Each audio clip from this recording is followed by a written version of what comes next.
Hi hello friends, welcome back to my channel. Zip கோக்குறதுக்கு ஈஸியான வழியை பாருங்கள். இங்கே பாருங்கள் ஃப்ரெண்ட்ஸ், ஒரு நெட்டு எடுக்கிறாங்க.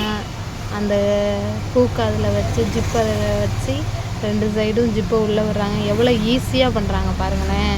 இந்த ட்ரிக்கை எல்லோரும் ஃபாலோ பண்ணுங்கள். அடுத்தது இதில் முதல் எழுத்து எந்த எழுத்து வருதோ நீங்கள் என்ன திருமணம் பண்ணீங்கன்னு அதில் தெரியுது ஃப்ரெண்ட்ஸ். உண்மையாகவே இருக்குது ஃப்ரெண்ட்ஸ். என்னோடது பி வந்து நான் காதல் திருமணம் பண்ணேன். அதே மாதிரியே இருக்குது பாருங்கள் ஃப்ரெண்ட்ஸ். அடுத்தது இது 739.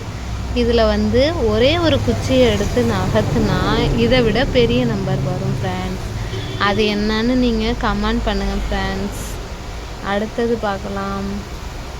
அடுத்தது இந்த மாதிரி பித்தளை பாத்திரத்தை விளக்க ரொம்ப கஷ்டப்படாதீங்க. நம்ம கம்ப்யூட்டர் சாம்பிராணி ஏற்றுறோம்ல, அந்த தூளை பத்திரமா எடுத்து வச்சுருந்து அது கூட கொஞ்சோண்டு உப்பு, அப்புறமேட்டு எலுமிச்சம்பழம் ஒன்று புரிஞ்சு விட்டிங்கன்னு வச்சுக்கோங்க. அதுக்கப்புறம் தேய்ச்சி பாருங்கள் ஃப்ரெண்ட்ஸ். சூப்பராக தேய்ச்சிரும். நல்லா க்ளீனாக இருக்கும் ஃப்ரெண்ட்ஸ். ஈஸியாக பண்ணலாம்.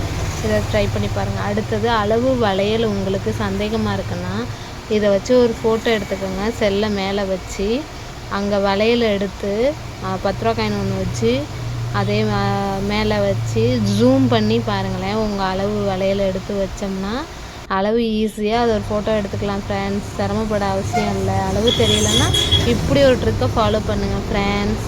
உங்களுக்கு பிடிச்சிருந்தா என் சேனல் சப்ஸ்கிரைப் பண்ணுங்கள், லைக் பண்ணுங்கள் ஃப்ரெண்ட்ஸ். அடுத்தது இந்த பாத்திரத்தில் அடியில் கறி பிடிச்சிருக்க மாதிரி இருக்கா, சோடா, அது மேலே டிஷ்யூ பேப்பர், வினிகர் இதை போட்டு ஒரு 10 நிமிஷம் ஊற வச்சுருங்க ஃப்ரெண்ட்ஸ். அப்புறம் எடுத்து பாருங்கள். சுத்தமாக இருக்குது பாருங்கள். எவ்வளோ சூப்பராக க்ளீன் ஆகுது பாருங்களேன். இதெல்லாம் நமக்கு தெரியல. நல்ல ட்ரிக்காக இருக்குது ஃப்ரெண்ட்ஸ். இந்த ட்ரிக்கை ஃபாலோ பண்ணுங்கள். அடுத்தது பூந்தொட்டி காசு கூட கொடுத்து வாங்குகிறோம்.